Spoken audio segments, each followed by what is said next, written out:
We apologize for interruption of your normal programming at this time. However, we ceased all programs due to a fire emergency alert to global. We advise you to pay attention and listen to this broadcast. Just a few minutes ago, NASA and the UK Space Agency confirmed that a black hole in space. Black holes will suck planets in over the next few minutes. Not even I can escape, especially humans.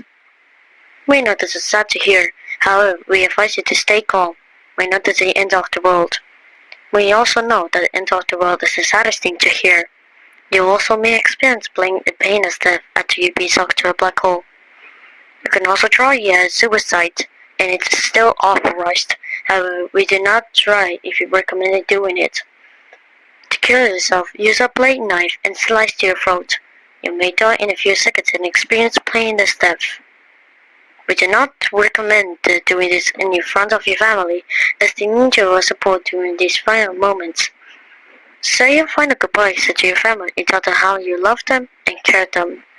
However, good things must come to an end. Thank you for these past decades and viewerships of ITV channels.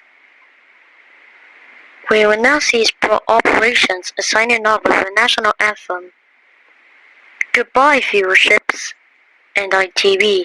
Hope we can meet in a different world.